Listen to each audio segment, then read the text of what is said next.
Bokecho, tu fais un discours contre un événement, contre un concert, c'est pas grave, c'est ton droit. La Constitution nous donne la liberté de défendre la RDC. Mais nous allons nous baser sur ton profil. Qu'as-tu fait en Europe? Quelles sont tes capacités? Quelle est ta vision? Et quelle est la moralité et valeur que tu partages avec la communauté qui vit dans la diaspora? Côté wana ndekonanga, na bomio sanke na beto. Wana pena na silicio vi sanke na simbo. Mais on a oloba, et vous allez juridiquement parlant. So sali mami mami. Des questions les bosso quand tu seras interpellé par tout nous.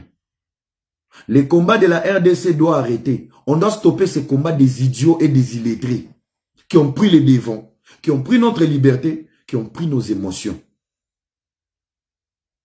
Il faut avoir une capacité intellectuelle et morale pour parler au nom de ces beaux pays et grands pays.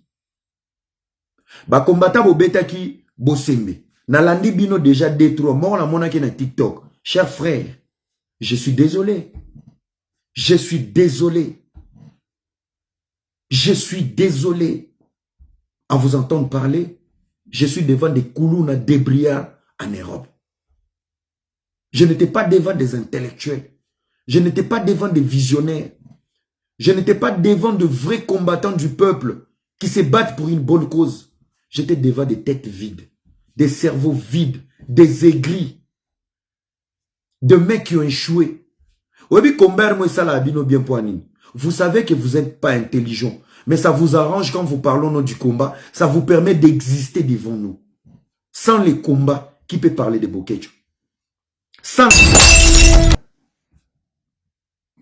Et parmi les combattants, c'est en plein combat. Yozole la ingeta kuna bazobenda madame. On vous connaît.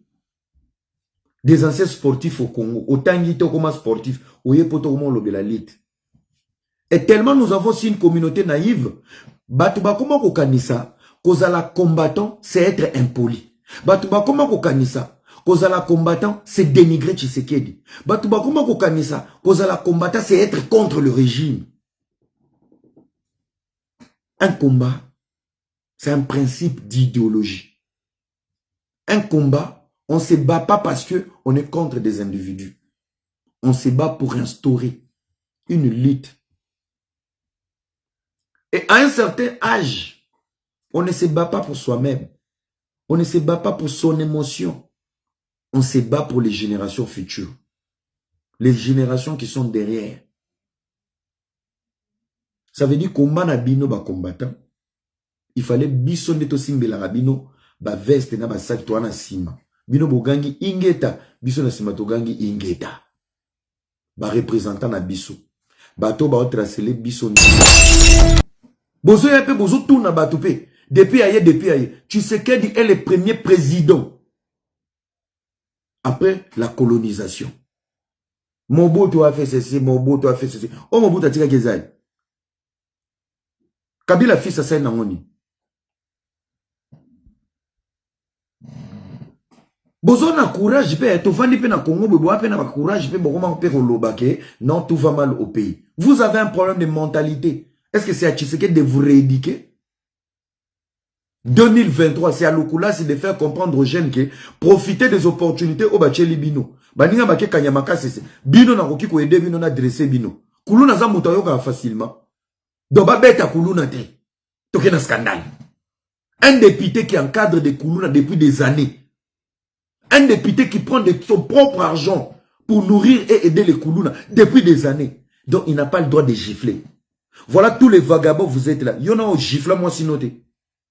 Doba gifler Kuluna te, Kuluna comme priorité. D'autres mots, la Kuluna. Botala, député à Motindo nini, exemple nini, ceux qui basaba Kuluna, n'importe quoi. Bano ba te kamai, bana ba boti.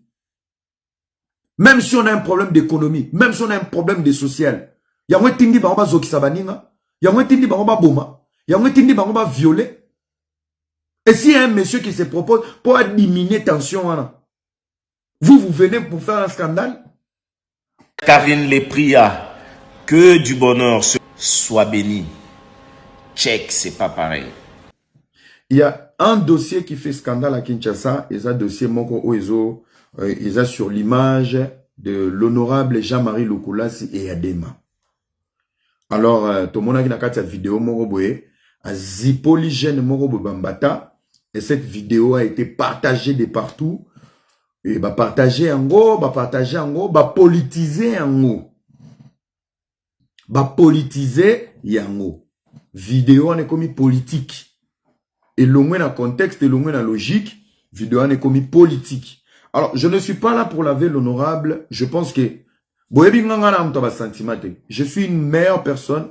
Je suis la meilleure personne et une bonne personne au Nakoki Loba au nom de l'honorable Jean-Marie Lukulasi. Parce que dans Loba chaque jour, n'a pas opportunité, il y a qu'au travailler dans la structure nae à Kinshasa pendant 3 mois. Et nayebi makambu ebele na kati ya structure nae, ba mouvement nae, ba ambition nae. Je connais beaucoup de choses. Alors, et là, Liboso, on a expliqué, l'honorable Jean-Marie Lukulasi, au-delà d'être honorable, a mis pesara yé moko ngambo, na engagement, ya ko encadrer bakuluna ya bakauka, ya ba yolo et tout, tout mona. Et nous avons même des images, ba week-end, bazalaka ko fungola ba caniveau, ba terrasse, tant ba bochaka salon chaque samedi et tout, Jean-Marie Lukulasi na bakuluna, bazalaki tout le temps. Kokita sur terrain pour na kosala ba action ba makambebele. Na ko choquer bino. Honorable apesa ba conseil à Lemba jour moko ake kokita ke solana ba kuluna. Maele silie ba kuluna ba oyoka te ba rapport l'équipe police et lobby boy ba famille ba zo revendiquer ba téléphone. Obike honorable baluka ne pasteur. To délivrer ba kuluna. Mais pour omi pesa les enfants délaissés, abandonnés, il faut avoir un amour d'un père. Il a été un bon papa pour les Kuluna. Na oti ko landa vidéo ya frère nanga IP ami nanga Big Zaga qui veut condamner l'honorable Jean-Marie Lukulasi. Na landi yango vidéo wana. Je voulais expliquer une seule chose parce que moni soko lobby ba lobozo défendre. Nous allons analyser nous tous. Est-ce que l'honorable Jean-Marie Lukulasi est le responsable du banditisme n'a esprit Kuluna à Kinshasa? Non. Nous avons perdu la cadence du système économique. Nous nous sommes focalisés dans la spiritualité. Ba prophétie bozo rezo bima pona ba gigola. E bandana ba famille na biso. Mwana ndoki, yemuta zo bloquer famille, ba bengani, banana na kati ya zando. Mwana zo kola na balabala yemoko. Ça c'était Jean-Marie Lukulasi. Bozo lobake, bana wana mwana o ba beti, baza bana mo ba koma ba délinquant parce que l'économie ne fonctionne pas. Est-ce que l'économie ne fonctionne pas avec Jean-Marie Lukulasi? Ou c'est un système qu'on doit éradiquer? Si on doit changer un système économique, mais ayons un esprit de considération et de reconnaissance vis-à-vis d'une personne qui s'est donné un engagement. Il y a quoi accompagner Bakuluna. Moutounion soit yaka député na Congo, à la mission, bassin, chapeau, cantine, carton à soso. Lukula, c'était avec les Kuluna. J'étais dans sa fondation, j'ai travaillé chez lui. Les projets et la priorité étaient les Kuluna. Lukula, ça qui n'a même tina ba police, na ba social, azo bimisa ba Kuluna. Pour conscientiser bango. Parce que lui-même, il savait le fond. Bano ba kuluna pour un problème social. Pe a gérer ba kuluna de nombre des années, nambongo na ye ya poche. Lelo to vanda to la moka. Il a beaucoup à faire. Il était en Belgique. Bato ba moni était Paris. Paris, il est à Kinshasa. Comme d'habitude, dans les canaux sièges à Sololana Banawana. Ce sont des enfants en problème. Bino batu oyo bozo crucifié Lukulasi lelo. Kuluna sa 14 chaînettes. Kuluna sa botolo téléphone. Kuluna sa papa ndekono lichette. Bandekonanga, un minimum de respect. Big Zaga c'est mon frère, je t'aime beaucoup. Ndekonanga, biloko mususu va oloba, koloba te po au plaire mokili. Na babone ba monake, tu es le plus conscient de la République. Kuluna na kata mama na lobo kotin. Okendaka Kinshasa na ba botolo elokotin. Nga ba botolo nga nyonso pas passeport. Na bakuluna. Na vandi na 24 na zokota lingwala na ke suba na simamir. Baboto langa nyonso. Nyonso. Quand vous n'avez jamais vécu une situation, boya kate na ba loenge bo bando pesa ka batu, ba leçon, to ba analyse moko boye. Nous sommes africains. Bayaya na biso likola ko tambola vie ya mibali na adolescence, ba para ba kata bango suki ba tia bango pilipili. Lelo ba bala ba na kimia. C'est lui qui se donne l'opportunité, c'est lui qui se donne un engagement de manger et de vivre avec les Koulouna. Les Koulouna, ce ne sont pas des enfants éduqués dans la maison. Jean-Marie Lukoula, si il y a des méfalos, bête l'ongolais à Tamino. Que ces problèmes s'arrêtent, que ça ne soit pas politique. L'opposition d'immaturité au Congo, bo profiter à Namangamouam. Bota la fachi, batazo nommé. Bota la nyonso anaka pona union sacrée, aux postes te. Batoa haine. Oso liana Koulouna yo. Oso solo na ba Koulouna yo. Yo soliana ba Koulouna yo. Yo poke ko suba na miri. Kasi na ya kokosa yo. Ifa na ke suba. Yo soliana Koulouna yo. Et maintenant, Roma ba analyse ya batu oyo. Nanu ba kabela Koulouna ta au pire. Ba komi, vous avez vu l'acte. Vous avez vu l'acte. Il mange avec eux. Il discute avec eux. Il fait des projets avec eux. C'est à lui de les punir. Na yebite soki Jean-Marie Lukoula sa ozo ngone tikaka infraction. Ez infraction te beta bango. Yo muto liaka na bango, yo muto gérera bango. On a mono leki na TV Jean-Marie ba député bo sel lango débat. Bosi bo liana Koulouna bino. Depuis bozana ba mandat na bino. Bosi bo ke no pesa ta carton. To ata ba demi soso na ba orphelinat. Celui qui travaille à l'hôtel mange à l'hôtel. Celui qui vit avec les Koulouna, ce qui est incompréhension et bétail. Koulouna a considéré comme un gène abandonné. Un gène sorcier. Un démon. Il y a l'air d'un démon. Asolana ba démon. Aïdara ba démon. Ce qui est milimo ba démon et Mathieu Namoto. Asani. Asila nana ba démon. Bolibo comme ça, histoire moko politique. C'est monsieur qui a l'amour de Koulouna. Depuis, il vit avec les Koulouna. Allez voir les projets de sa fondation. Kakaba Koulouna. Kakaba. Namoro dans ce qu'il n'a pas sala kuna navana comme on t'a dit. Viens on a beau moi nazara Koulouna te. Souci en nini ba Koulouna. Laissez ces messieurs faire sa vie. Koulouna wana commis victime parce que bino bozande na ba problème politique. Je vais vous mettre une vidéo. Je vais vous mettre une vidéo. Ah, natika ki amokuna na téléphone. Tozana vidéo wana. Boli misanga na tindango awa. Boli misanga ikukata. Partagez la vidéo.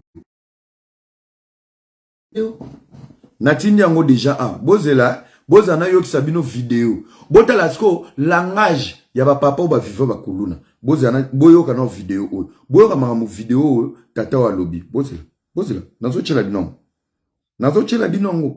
Parce que vous là, non, communauté congolaise, bozama taloenge, bozama hypocrite.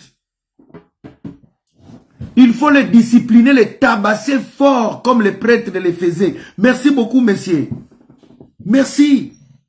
Bilo yibo comme cette Koulouna victime parce que vous cherchez la peau d'un pauvre monsieur. Avant qu'il soit nommé où il est, avant qu'il soit ce qu'il est, ces messieurs, son projet, Kauka Mobimba, Baby Kemuntu, Atsili Saka Koulouna, Nakatia Kauka, et Zaraja Marie Lukoulasi. Quel est ce député qui a déjà eu le courage d'aller parler au nom de la jeunesse? Bakoulouna Bakotaka n'a parlé du peuple. En pleine assemblée. Dans la vidéo, on a vu que tous les députés n'assemblée. Est-ce qu'après, on a Bayara? On a vu député, moi, à Chikapa. Azo traumatisé les ratés na Congo. Jean-Marie Lukoula, c'était la bazo bamba biloko à Télémi, avant Union Sacrée. C'est monsieur qui a mangé avec les Koulouna, qui vit avec les Koulouna. Papa Nazarana vite, je vous dis, hein, moi j'ai travaillé avec le Koulouna. Bureau Neza, en face, il y a chancellerie. Je vous dis, ailleurs à 13h, Naba bureau n'a privé na fondation. Pourquoi? À la moki na tongo, il faut qu'il y ait des parlements, sera longue parlement. À quel siège n'a eu Kauka, avant d'y avoir Koulouna? Je me posais la question, mais ce monsieur, il est sur terre que pour les Koulouna ou quoi? Bakanga ba Koulouna morobo, je pense 60 Koulouna. Babengi, c'est le général Kassom Tabengaki. Aye, ayoki ba dossier ango, a fouti ba amende. Abondeli général Kassongo. Il y a la vidéo sur YouTube. Il a dit, bomoni ne na oke na bino boy, boza chance ya souka. Oba ope sabino lelo. Lobby, c'est l'amour. Qui aime bien, châtie bien. Botika va fantir à papa mana. Oh, abeti kuluna. Bosili si ba nya una ville ki chassa. Eza d'infraction. Nya waza animaux domestiques. Bino boleli nya una lumba lumba na foufou. Allez marcher pour les chats. Ba nya o ba limu na kishasa. Kishasa mona rasu corbeau. Na ba pigeon ba voisin, pigeon a kenda so pa ba voisin te. Bino nyoso na ba mapango bokoma na ba piège. Na kwa yami, nya voisin leki okangi olie. Ba soso ba bimasute, ba soso ba koma na ba mapango nde ba couvez. Soso ebi ke voisins am méchant, voisins esprit mabe. Hein? Tolanda vidéo oyo, toka eloko oyo ezoleka na kati ya vidéo oyo. Après vous allez me dire que Jean-Marie Lokolasi a beti kuluna. Bandeko, les lobino au nom de la haine, au nom de vos ambitions politiques, boko misa kuluna motona valeur, motona priorité. Paul Lokolasi a beti gauche-droite. Mais soka kataki mamano litoi. Soka zokisa ki ndeko na yo. Naza si wongoloba, Lokolasi obeti ebiente.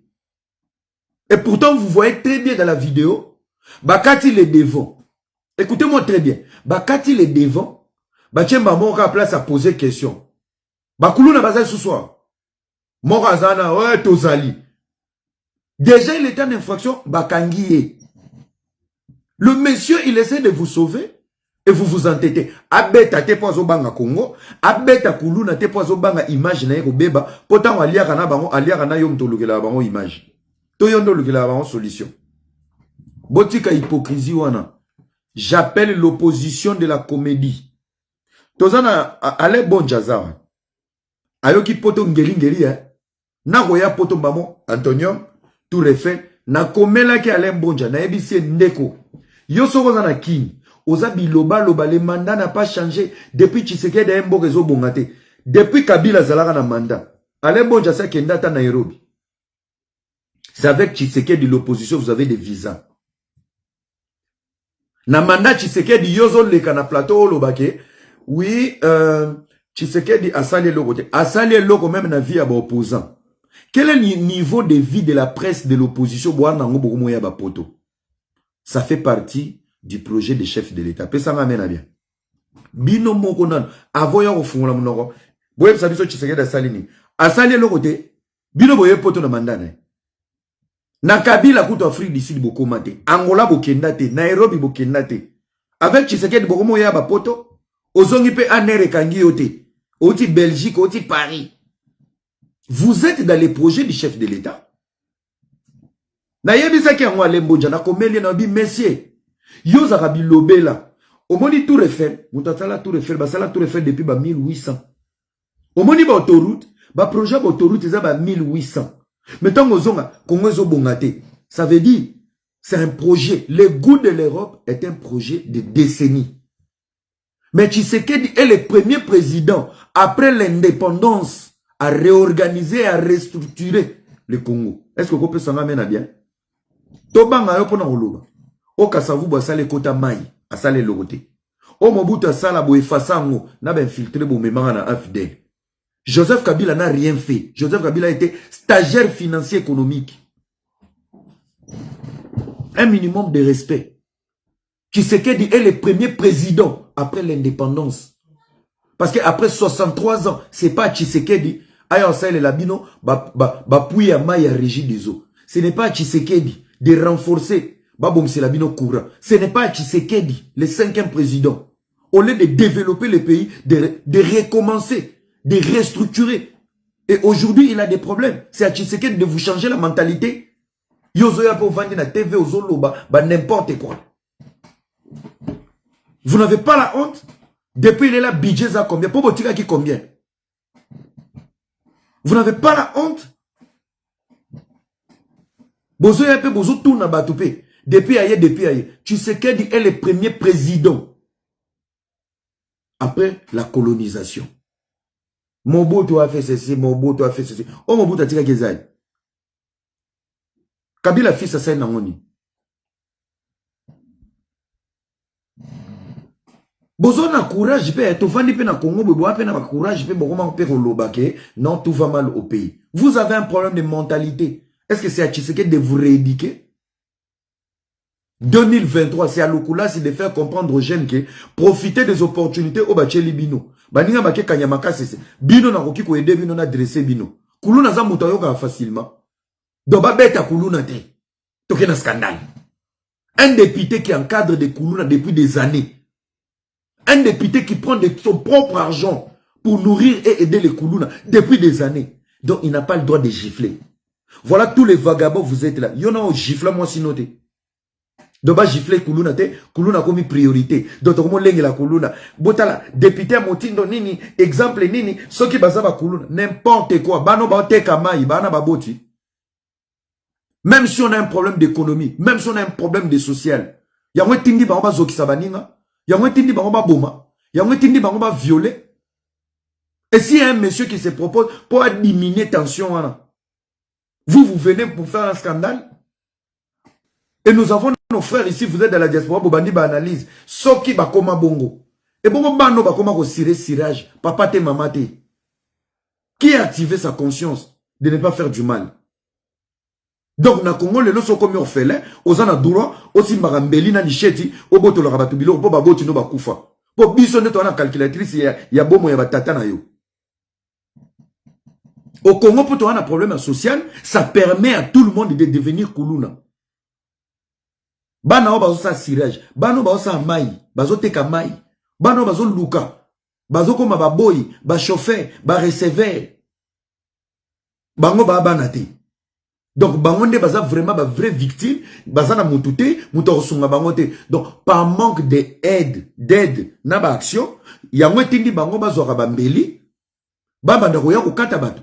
Baba ndako ya ko zokisa bandeko na bango. Et vous êtes là pour applaudir. Et Moutaliara na bango a papola kuluna mbatate. Bougibo comme ça, scandale. Bougibo comme ça. Nyon Sezaba N. Écoutez, chers amis. Je l'ai dit ici haut et fort. Boyo kana vidéo ya tata ma malobi hein. Bota na mbata ou lukula sa beta ki na makofi. Bota so boyo. Ko ma bangote. Ko sala bango lokote. Ba ziyo kuluna. Excusez nga. Et logo na chef de ville. Kangi kuluna, bazuye, so bazio na lemba to na ngaba. Batuni adresse, bazi tata na yo, mama na yo, noko famille no mobe bayaya no abasi tout. Ba no na terrain, ba déshabiller bino na moyi. Botika ni mutakala.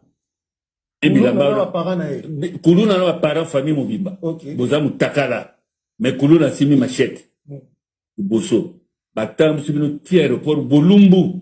Motari boso wa batu wa kotala bino. Comme on a famille là, tu vas me dire, yoke café là. Je crois, nous connaissons beaucoup nano à colocailler. Koulouna ni na linga, nous connaissons linga, bataka mutaka na eli kolo ya kulu. Mona bango moko babanda kutika rapide. Pourquoi vous kanga bango beta bango? Doit famille mobile Bolumbu. Na bimete leke, partagez la vidéo. Boyoki yango. Oyoki tala papa oyo. Aza victime ya bakuluna. Boyoki mamba lobi. Bongi mo se la biso kuluna, bobi bisa kuluna héros na Congo, pour lukula sa beti kuluna. Lukula sa beti kuluna parce que c'est un père. Azo bakuluna lokwa bana na ye. Azo bakuluna lokola bana oya zo bokola. Soko yo ki te foba beta yo. Le projet qu'il a mis pour le kuluna. Quel est le député qui a le projet au lukula sa chela bakuluna? Boyoki tatao. Il est plus âgé que Lukula. Nazomba de la boyo kanam. Bino bato boyo ke na scandale. Lukula si abeti kuluna ezalakate n'importe quoi. Yo kuluna sa kote lo nanda. Parmi les kuluna Lukula sa zo encadré, il y a des violeurs. Okutu ba beta ki wana. Auti ko kata mutu ne licheti azana koma. Même Elamba lataki jour bazo beta ye. Je vous montre la photo. Même Elamba lataki. Même Elamba lataki joue ba bete makofi. Même Elamba. Yango. Ye. Ye wan. Banyi mouli. Ye.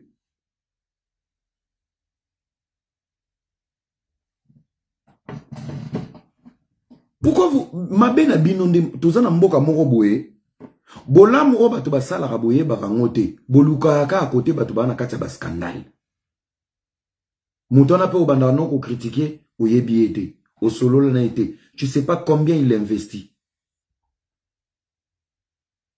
Pierrot Louara a condamné ça. Kasi aya condamné on a Kinshasa. Pierrot banda ba azala Pierrot Louara asa laissa ta orphelin ata ibu ya orphelin. Je vous dis et je le répète ici, je vais être clair avec vous, l'opposition congolaise, même dans l'union sacrée, au nom de la haine et de la jalousie à bas poste, ils vont utiliser cet alibi comme un mauvais comportement vis-à-vis de l'honorable Jean-Marie Lukulasi. Mabé a Congolais en wana. Mambosa Jean-Marie Lukulasi na bosa la ngope Fachi. Fachi sera voyager be. Bozo ba te kutu rôle la voyage bo bandi ko critiquer. Banda ya ki na pouvoir bi voyager. Les Lukulasi sont les victimes de la continuité des insultes et des humiliations au Bobamba chef de l'État. Au-delà de Lukula, si tu as un scandale, comment il s'appelle? Le conseiller du président de la République, Félix Kabala. Bakabwana na mwasi, aye kotala bana, il travaille à Kinshasa. Akangi bana, passé na bana moi temps. Ex-femme na maman bana abengi police. Et c'est elle encore qui filme. Scandale. Nyoso na pomo lobanini. Botala ba conseiller chef de l'État zozo. Botala ba batu oyo, président zo nommé. Mais à un moment donné, il faut arrêter. Congolais akoyo kana fimbu. Nalobakango chaque jour. Monsieur le Président, nous avons un État qui est pauvre. Nous avons un État qui est faible au niveau économique. Longola ba amande. Bolongola ba garde à vie. Bolongola ba cachot. Zongisa cordelette na ba ventre. Baroulage mutakumbi mutu kamabe bokene na bureau. Après ça n'est l'autre côté, on est pauvre. Fimbu na ba ventre. Fimbu na ba ventre to changer. Congolais sont capables de payer sur 100 000 lelo ya man. 2 semaines après bandeli. Mais ceux qui Congolais, aibi ki azo ki fimbu na ba ventre subi makila, to changer mbangu. To changer mbangu. Bakulu na baotika te poani. Parce qu'ils sont caressés. Kuluna sora yebe ba tete ni sapia mako. Vous blaguez avec... Un Kuluna est un criminel. C'est le mot qui convient. Arrêtez de jouer cette bêtise. Un Kuluna est un criminel. Et la majorité des Kuluna ont commis des crimes.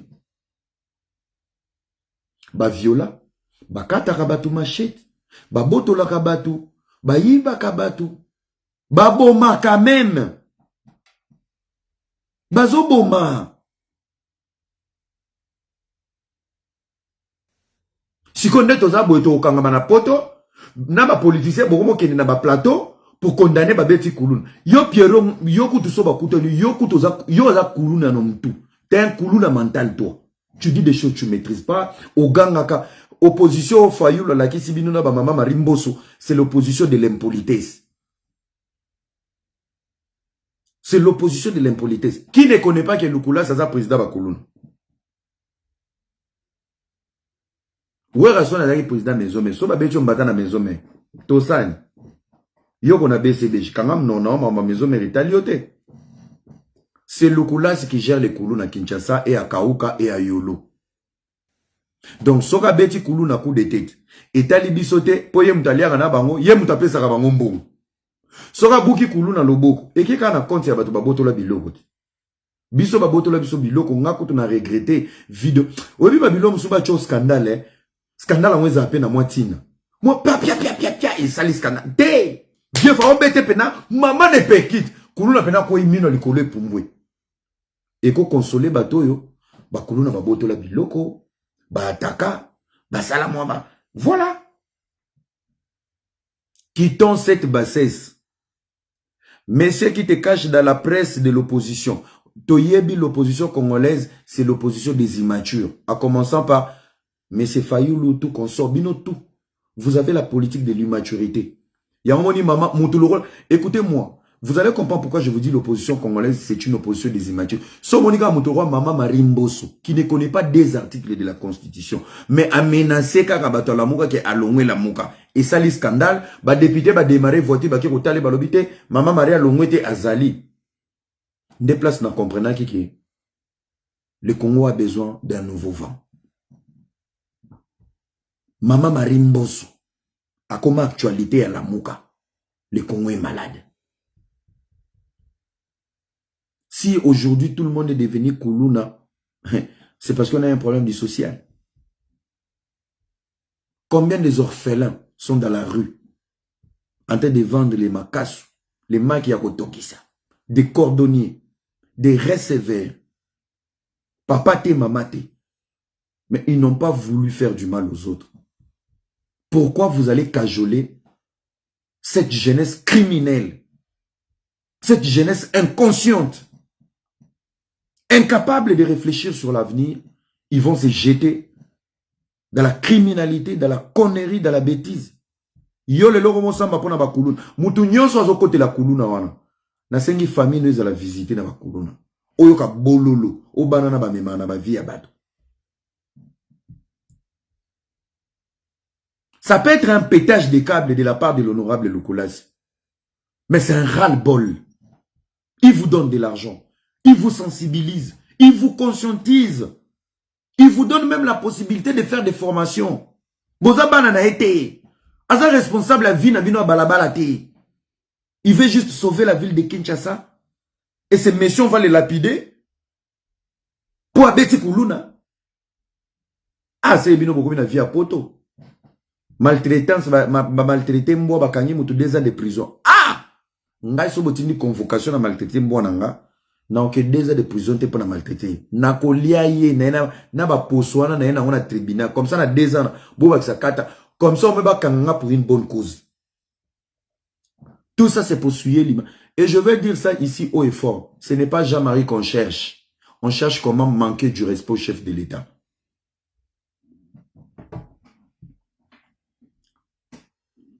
Son excellent Jean-Marie Lukula, si j'ai eu l'honneur de travailler avec vous, vous êtes un titan, un bâton, un guerrier. Avancez. Ça la vie na ovie. Mbongo no pesa kaba kuluna. Oko baxilango madame na ba chenette. Oko baxila bana na omi tuka. Mais tu donnes à la nation. Tu donnes aux enfants du pays. Bato ba lo batika ba lo baba yebi yote. Na kati ya ba économie na yo, combien tu as pu donner na ba kuluna pour ba se calmer? Combien kabola na bango chaque jour? Pendant que bato nyonso ba fingo na ba critiquer. Attaque demi carton ya Soso na ya Thompson, ba pesa ngo mutute. Je l'ai toujours dit dans mes lives. J'étais honoré de travailler na kati ya cabinet na ye. Et c'est un monsieur qui ne doute pas. Tu lui donnes un projet, il réfléchit 10 minutes, il te donne la réponse. Tout ce qu'il faut, il met en place. Ce qui voit la poste na ye, Bobé ma IGF ba qui ne ça l'enquête kuna, arrêtez de vous cacher derrière les coulous. Koulou na wana kutu. Tala, ba koulou na. Déjà je vais vous informer, le numéro 1 de la police au Baché Sikoyo, il vient d'où? De la Funa. Kaouke zana kanta Funa. Pourquoi Lukulas qui n'était pas de la police hier mutazawi ko sangisa ba kuluna a dosé bango basala basalongo abetsa bango ba match ba basket bani na frenae oya komi numéro 1 à police. Sur base de quoi va commissaire numéro 1 à police? Volume exact, hein? Est-ce que volume exact bien? Oya komi numéro 1 à police a outina Funa a salani. A sitou qui t'a la mouki a komi numéro 1 à police à Funa. Quelles sont les démonstrations et les stratégies à Sala Nakatia Funa pour finir les Koulouna? Voilà maintenant un civil, un citoyen patriote élu. Botambu sa caméra na kauka na kalamu kote wana nyonso matonge so balingaka ete.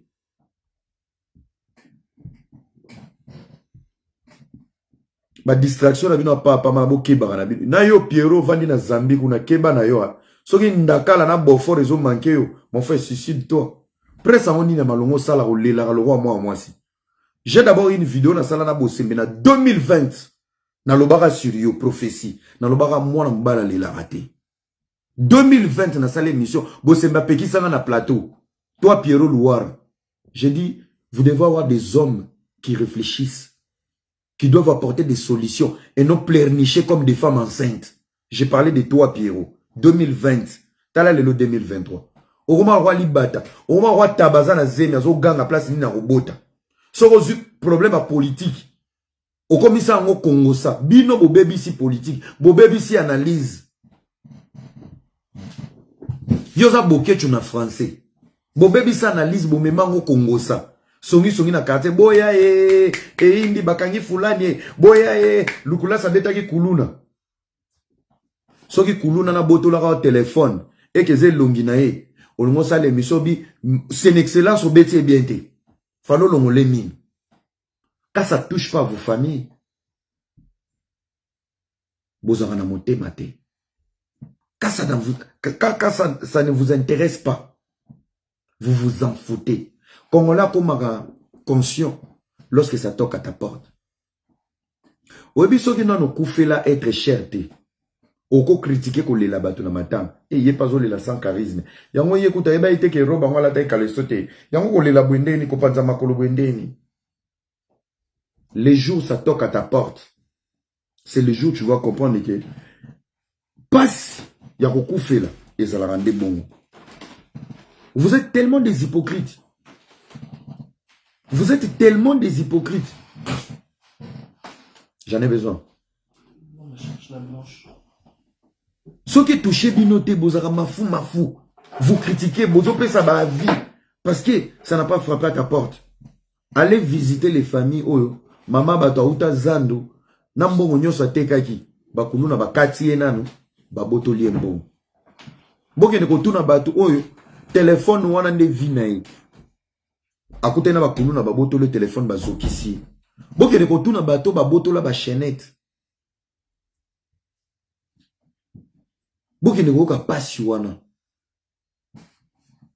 Il faut avoir un minimum de respect. Alors là, c'était pour clôturer le dossier de malhonorable Jean-Marie Lukulasi.